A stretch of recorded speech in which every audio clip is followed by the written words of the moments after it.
Welcome. I'm Lauren Cullen, and I'm the Product and Visual Designer for UCLA's Office of Advanced Research Computing in the Mobile Research Team. We create mobile apps, web platforms, and websites for UCLA's academic and research communities.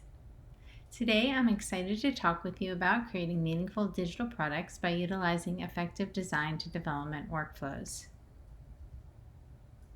And we're going to look at two specific case studies. The first one is the responsive website for the Center for the Art of Performance at UCLA, or CAP UCLA. This website is currently being built in Drupal. And the second case study is the UCLA Health mobile app. This app is something that we first started in on a couple years back before the pandemic, and we're currently doing a second phase that implements new features as well as a new design style based on UCLA Health's marketing's new design style across all websites. And each of these two projects presented with different challenges that can be solved through leveraging all of the tools that we have. And so today I'm going to take a look at these tools and how they can be used to best communicate both within the team and with the stakeholders. First, I'm going to take a step back and take a look at user experience design. And user experience design is really where the user needs meet the information and business goals. And we find the user needs through empathizing with the users and being able to engage with them in bringing them into the digital product. And there's a process to achieve this result. We can start with strategizing, doing things such as defining the product and scope of a project. We, of course, will research by finding ways of understanding our users through things like user interviews, look at other products that are on the market that are in a similar space or have a similar function. And we analyze all this research, looking at the data, creating things like user personas to better understand our users and what they could be like and what they're looking for. And of course, things like storyboards to see maybe a flow in which they would use the digital product, and just really understand the sitemap and all of the information that we're bringing into this. And from that we can start to develop the designs. Oftentimes we might start with a low fidelity wireframe and build that all the way into an interactive prototype that's so detailed it looks as if it's the finished coded project. And of course, it's also always great to have design systems to accompany these interactive prototypes, as I'll show you, because of all the information that can be communicated through these design systems. With these interactive prototypes, we can start testing and getting a feel for what the product will actually be like to use. And as we start to code and build our product, we continuously test and validate, and oftentimes unforeseen issues come up or new parts need to be created, and we'll go back to the design phase. And sometimes for the design phase we'll need to go back to research a specific component and how it should work, and then go back into design for building it. So in this way, it is a non-linear process determined by the goals of the product. And the result of this is a connection to the users. So this transition from concept to realization is essential. And we want to approach it to increase the efficiency and effectiveness of this process. So we can do this by leveraging tools and increasing communication. And part of this design to development workflow is a collaborative approach for increasing the communication. We can do this through having a cohesive hybrid team where developers, designers, and testers all work together as one team throughout on a project. This way, for example, developers can have input early on as to some functionality and how things will be coded so that that can be implemented in the designs. Or during the development, a designer can be brought in to help solve any issues that may come up and changes that may need to be made.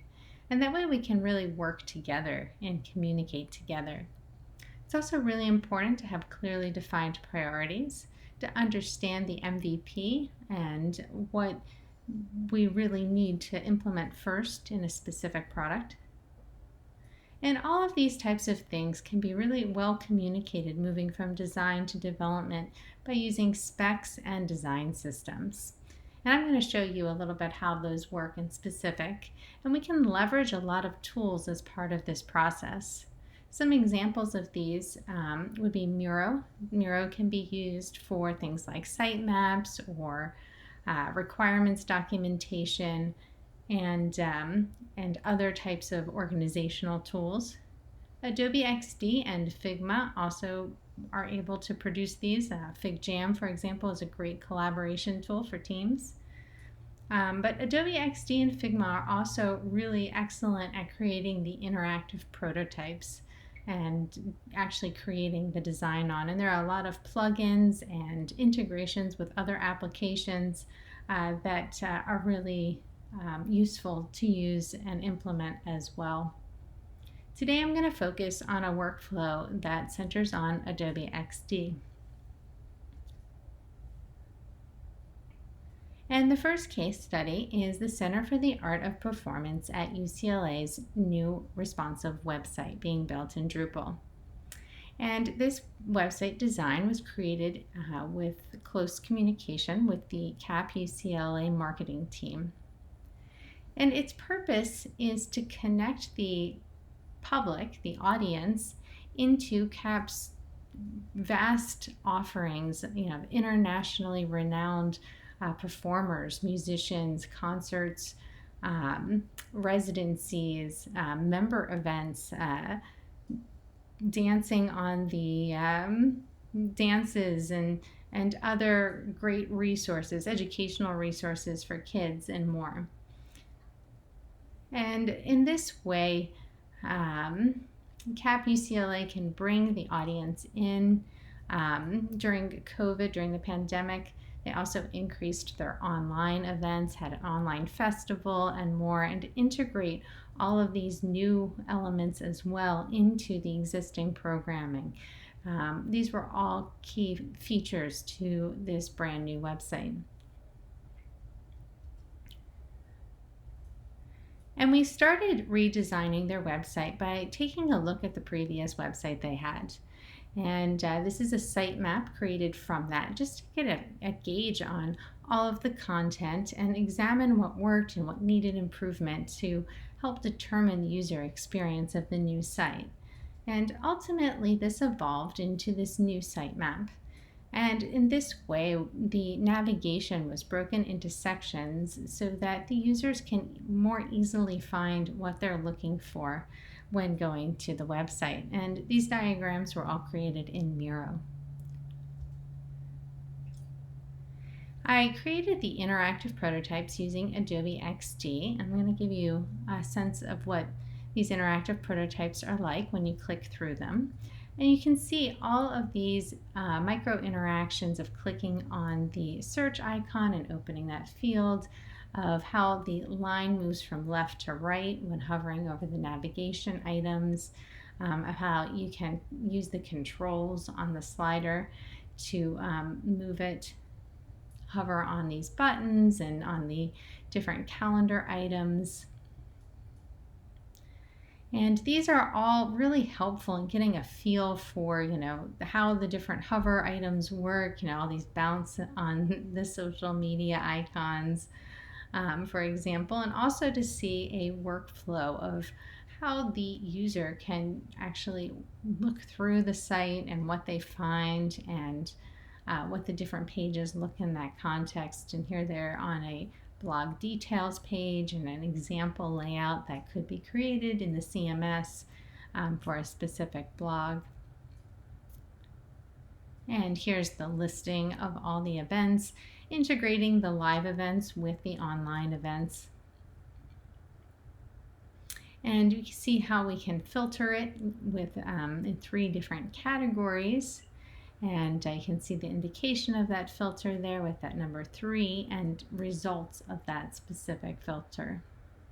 You can also take a look here at the performance page, the details page, and this is probably the most important page on the website other than the home page. And you can see what kind of information can be there. We tried out a couple of different options for looking at the different types of tickets and anchoring them to the bottom. And in general, these prototypes really give you the key functionality, the micro interactions, and all the design details that are present in the website. And these design details can be communicated to the developers through things called design specs. And so for this specific website, it was created both as a desktop interactive prototypes as well as mobile. Sometimes we also do an in-between size for tablet, but in this case we just did the 2. And so you can see an example of one of the mobile designs there on the left. And then you can actually, in the design specs, and I'll show you this directly, but you can click on this screen and the developer can go in and select any of the images or icons that have been set to export, see all of the different colors that are used on this page, all of the different fonts that have been used, the interactions, and some information on each interaction that's been set.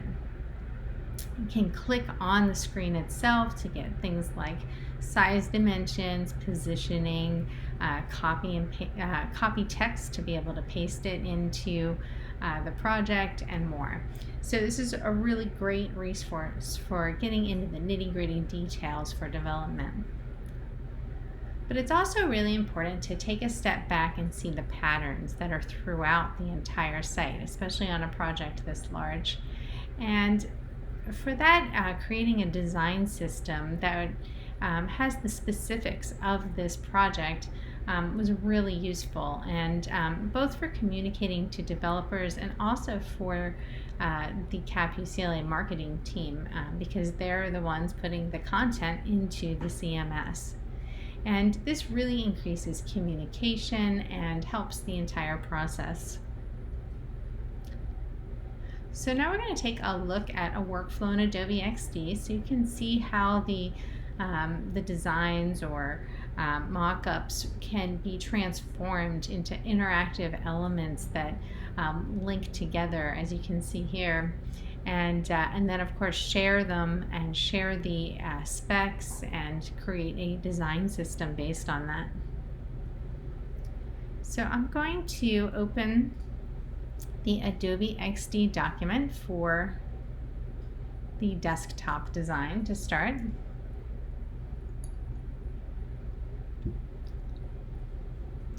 And I'm going to zoom in specifically on the home page. And here you can see all of the design elements are there, and as I created the design, I started to consider things like which elements are repeating, which will have an action attached to them, an interaction attached to them. And those types of elements can be grouped together and made into what are called components. So, for example, a really simple component would be a button or one of these calendar items here. And basically, both the button and the calendar item is something that has a hover state that we're going to be setting, an interactive element, and it's also something that's going to repeat. So there's several of these calendar items here. So for this, for example, I created the kind of initial or master component, and I actually kept it over here on a different artboard to keep it separate of the design. And any change I make on this component will actually update on all these instances of this component in the document. So I created this state, this hover state here in the component instance. You can see it. And when I select it to show you what the differences are, you can see that it has this stroke around it and a little bit of a shadow, and it moved up a couple of pixels. And in that way, I can create the basis for the interaction. And then we can go into the prototype mode by going here at the top, clicking prototype. And you can see that this interaction is linked up. I have both this hover here, this hover state interaction linked up, where I have the trigger set to hover, auto animate, and the destination to the hover state that I created for this component. I also have it linked up so that there's a transition to another page, so that when we're testing it and using these interactive prototypes, you can go directly from the listing to the performance details. And that's how a simple component can be set to work, how it can be set to move from just a design element to something that's interactive and repeats throughout the site. There's more complex ones as well. You can use components, for example, to have pop-ups or fields that open. For example, that search icon that you saw in the interactive prototypes, the toggle state, so upon clicking, will go to this search field, and the search icon here transformed into an X. Or another example is for this slider. There's 3 states set for this slider, 3 different slides, and the other 2 are off of this page, off of the artboard. And you can they can be controlled through these little controls here on the slider itself. And I've set it for the slides to come in the different states.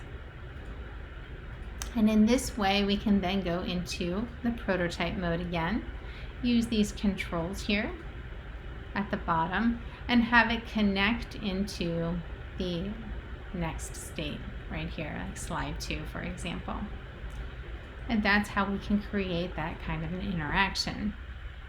Now, this mega navigation creates its own challenges because it's a little bit more of a complex component. So here we have components embedded inside of components, because there's interactions and hovering and things to click on that are all within this initial item. So I can show you how a more complex component works that has these embedded components in it. So this component programs, all of these actually, are what I called menu. And underneath menu, there is a nav item that is just this word. So in this case, programs. And programs has a hover state to it of the line appearing.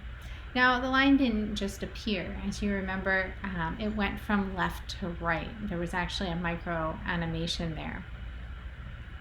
So if you click on the default state, and I'm going to open up this nav item, the line is present in this resting state, and it's set to 0% opacity, so it's completely transparent and it's really small. It's just between these 2 dots here.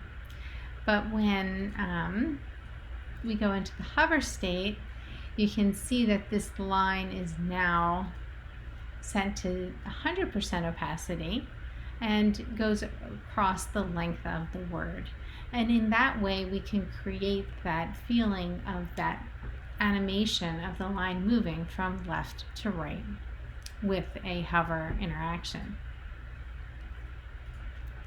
Now, not only does this menu item have the embedded component of the specific interaction, but it also has the hover state embedded components of all of the sub-menu items. And each one of these is a component that has its own hover state as well and can be clicked to go to the corresponding page. So this is how we can set up a complex navigation system, all in the interactive prototypes to be communicated to the stakeholders and developers and tested so that we can get a feel for how we want the navigation, for example, or any of these items to work on the website before ever coding it.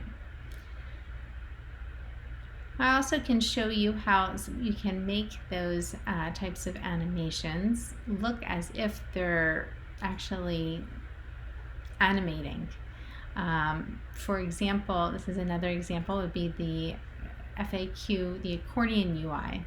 So you can see that here with the accordion UI, it actually looks like the X is rotating because from one state to the next, I just shifted it by rotating the plus into making it an X. So those are some ways in which elements that are interactive can look animated. So now I'm going to go ahead and take a look at this Share tab here at the top. And you can see that there's multiple different options of how to share it. Right now we're on development, but for user testing there's a different option, or maybe for initial presenting of the designs there's a different option. So I'm going to keep it on development. And you can see here, export for web downloadable assets, and there's 114 assets. And what this means is I've gone into the layers panel, and each individual icon or image that I want the developer to be able to download directly and access, I have set it and marked it for export. And now when we go into the specs, you'll be able to see that very easily it can be downloaded and in multiple different formats. So it makes it really easy to share all of the assets with the developers. So I'm going to go ahead and click on this link to open the website.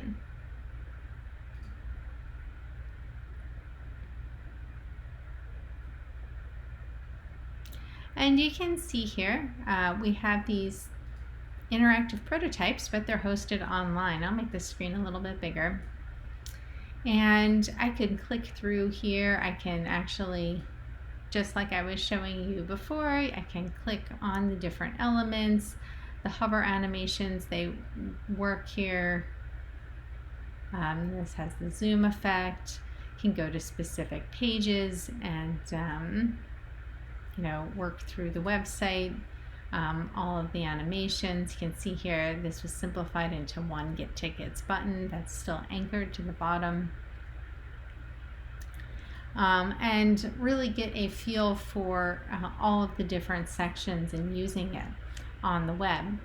Now for the design specs, we can click this little code icon here on the right where it says View Specs and open it, and this will give all of the different icons and images that I was referring to, and I can click on a specific one if I want to have the Facebook icon, if you can see that here on the white. And I can go here and I can download it as SVG, PNG, PDF, JPEG, etc. So we can see all of the different colors that are used in the design on this page, the different fonts that we are used, all these specific interactions. For example, what leads to which page, and all these hover interactions. You can open up the hover state, let's say, of this navigation item and go back and forth between default and hover. There's a CSS snippet. I can go into here and let's say I wanted to copy this content. Here's the text. I can use that to copy it and obtain all of the information that I need on it. All of the sizes and measurements and positioning, as you can see, are showing in pink here directly on the screen. So in this way, developers can really get in and see all of these nitty-gritty details to develop specifics on a page. Now I can also take a look at the mobile version. Now, a couple of key considerations of when doing a mobile design versus a website design with the interactive components is all of the interactive components that were hover effects on the desktop are going to be effects that are done with tapping on, for example, on a button. You're going to want to click on it. So, and the tickets button here, when we're trying the idea of having all the options here in the performance details, I made this into a bottom sheet UI. So when clicking on it, it actually opened up all of the options and put a screen across the rest of the viewing area. So you can see here, and this closes and opens. So in this way, we can see and try this out on a mobile phone to test it and get a real feel for it, or also, by going in here into share, this can open up as well online. And,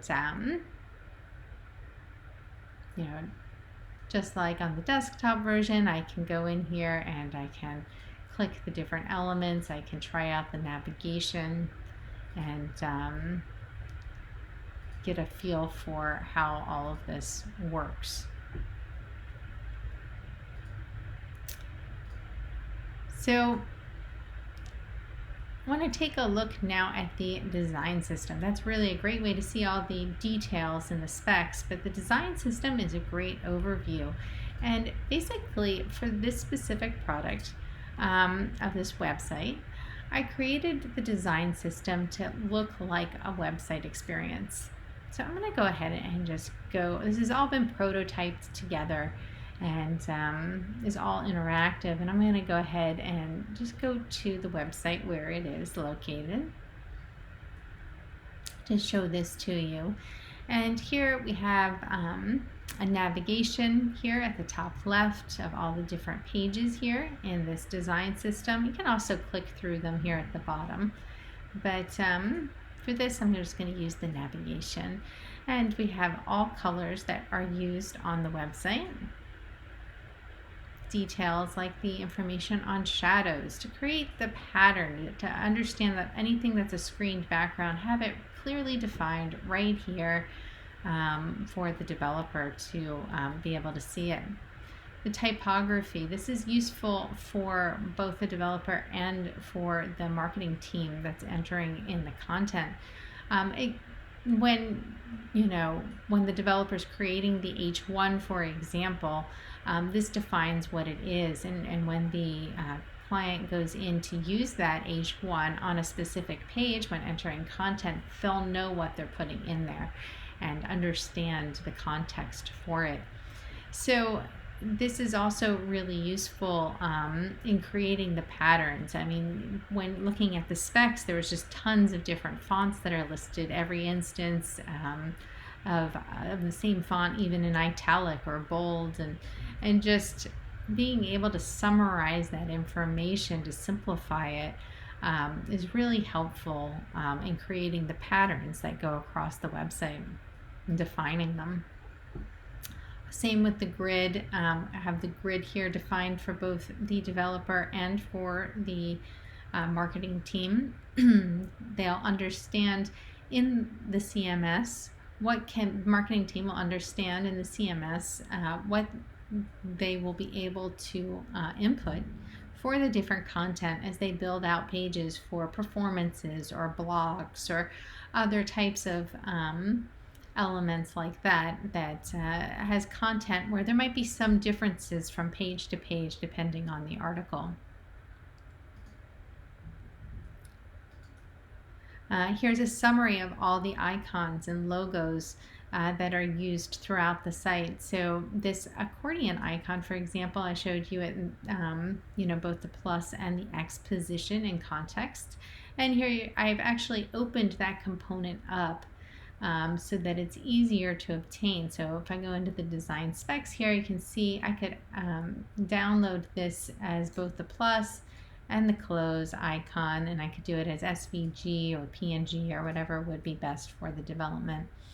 And I can also go in here in the design specs, and let's say I didn't want to use this selection icon as an icon. I can see here, oh well, it's a circle that's 24 pixels that's in this color here, and in that way, it could be created in code or anything of that nature. So this is a really helpful resource to be able to just have all the icons located in one location, so that they can be downloaded in the specs.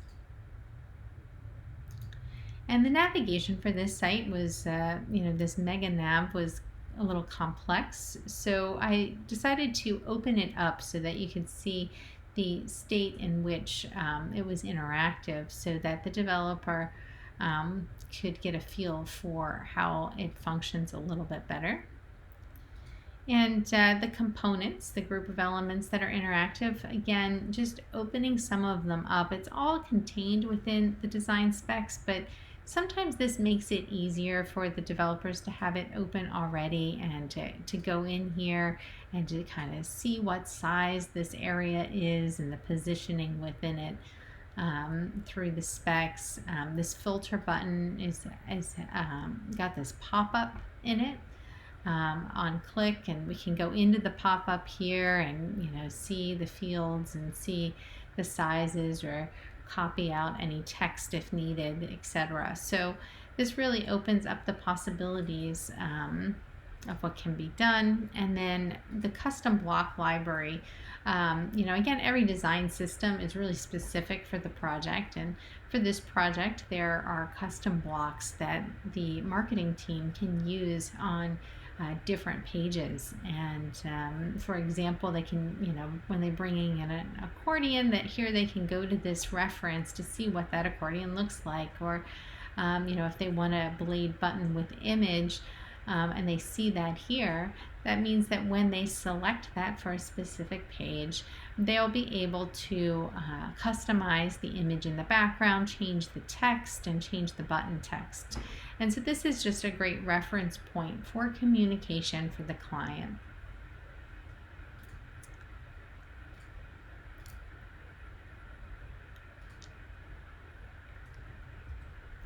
So in this way, we're communicating and making connections.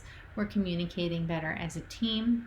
We're communicating with the stakeholders who are involved in the process and inputting some of the content. We're testing things out, and we're finding ways to connect with the audience, to bring them in for performances, online festivals, educational events for kids, and more, to connect them with each other, with the community, and with the performers. And that is the ultimate goal of creating this website.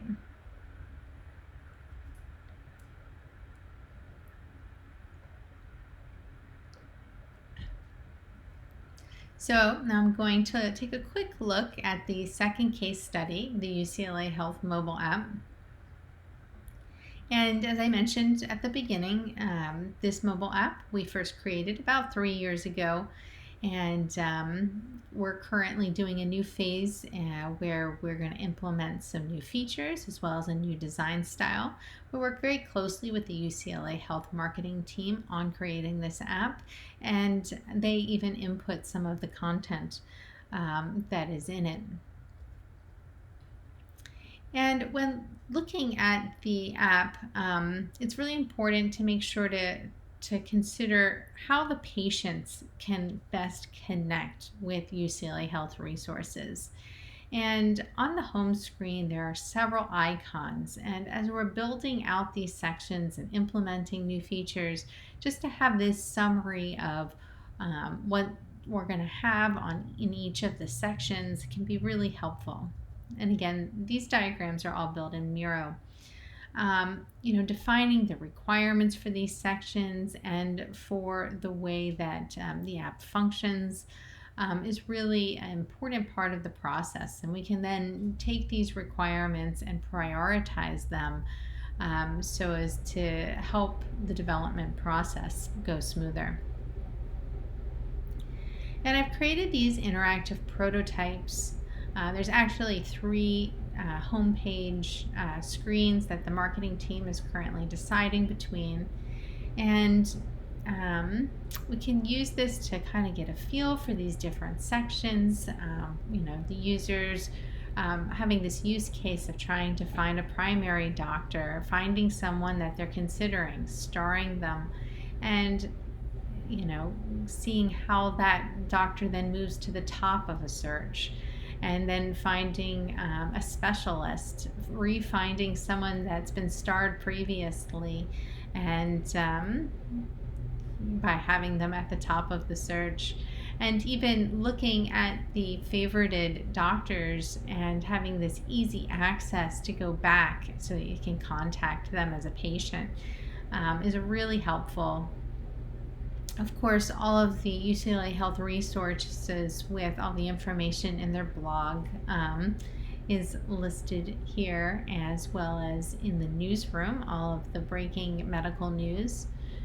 And this gives the patients and public easy access to the resources UCLA Health has to provide. And of course, we have this map and functionality that we're currently building out. And having this drag interaction in the prototypes with a filter pop-up that can be cleared and then go in and apply it.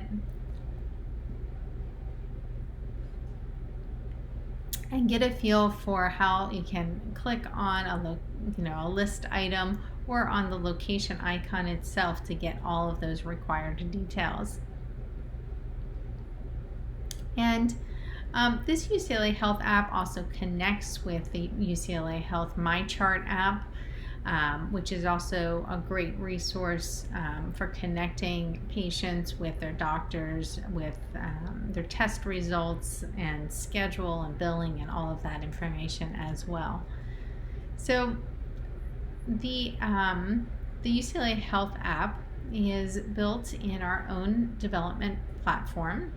We call it ZAP, and this app builder platform is something that we've created from the ground up. And it empowers the clients to be able to enter some of their own content and determine some of the specifics on their app. And then the app will automatically update without having to send another version of it to the store. It just needs a page refresh for it to show up on the app. So this is a really powerful way of being able to do an app like this. And even with using this app builder platform, we have a design to development workflow. So I'll still provide all the interactive prototypes and the design specs that get into the details of the exportable images and icons and character styles and interactions. And here we also have the design styles that the UCLA Health marketing team provided us in a Figma file. So just as to summarize kind of all of the different colors and buttons and everything that's involved in this project. So I'm going to go ahead and show you a quick workflow on a couple of the specifics of this app, show you how we solved some of the details here, some of the challenges for this different kind of a digital product.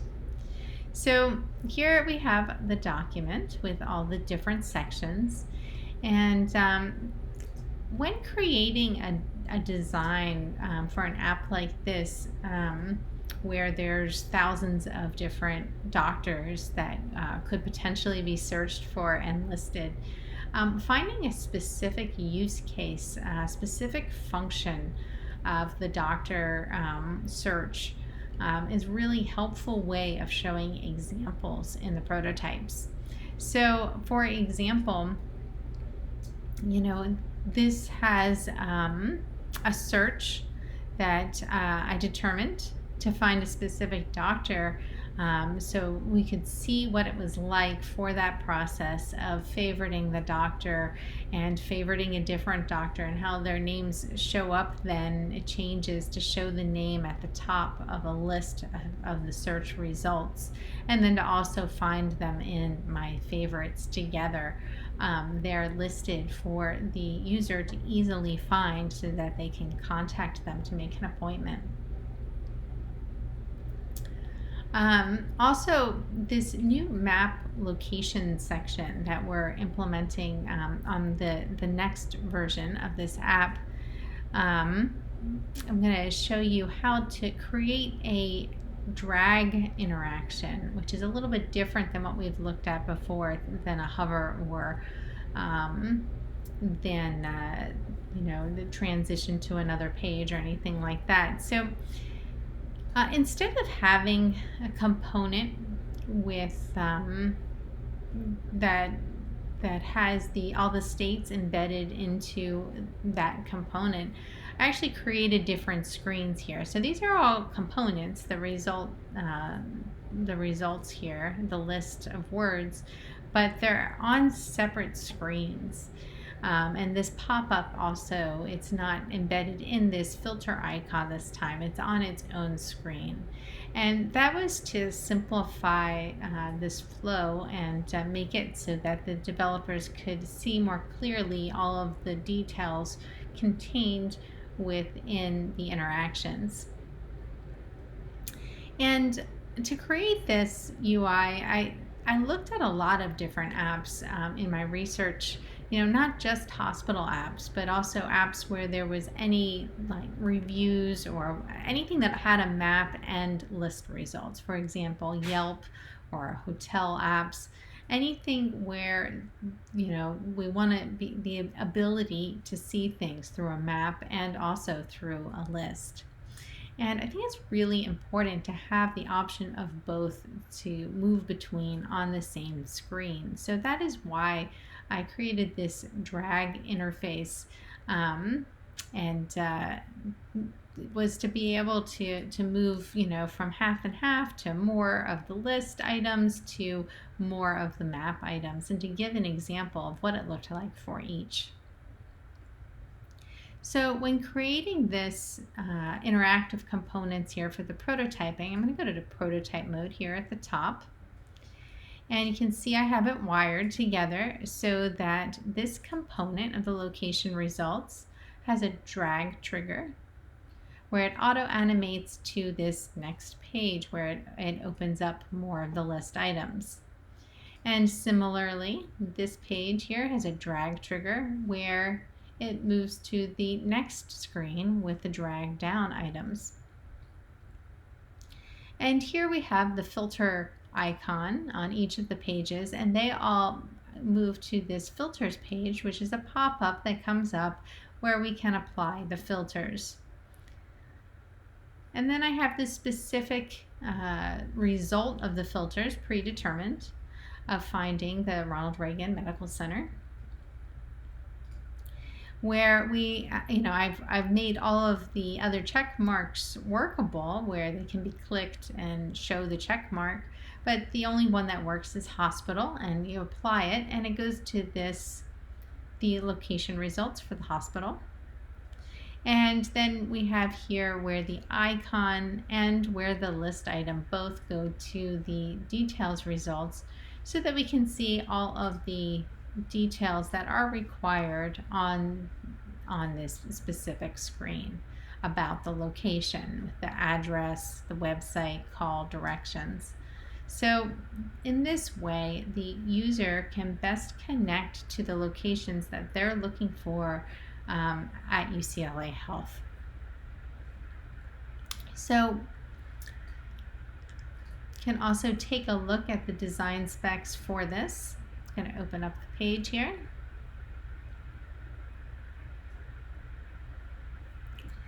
And I'm going to go down here to find a location, focus on this map, and I'm just going to open up this from this code icon. I'm going to open up the specs here on the right, and you can see all of these icons and colors and fonts that were used and of course the interactions that I just described to you. And I can click into this here to get any positioning or measurements, or even here to copy and paste this text here of the content of the search results. So in this way, I can communicate all these details of each individual screen to the developers so that it can be implemented for this custom item. So I'm going to go ahead back to the slideshow now. And ultimately, this app is for the patients to connect to the practitioners and resources that UCLA Health have to offer. And by creating the designs in this way where we can test them and really get a feel for how they function before even coding and during the coding process, really helps increase these connections and the communication within the team to result in a better product. So thank you very much for attending. I really appreciate it, and I'm excited to be here at UC San Diego for this conference. Feel free to connect with me, and thanks again.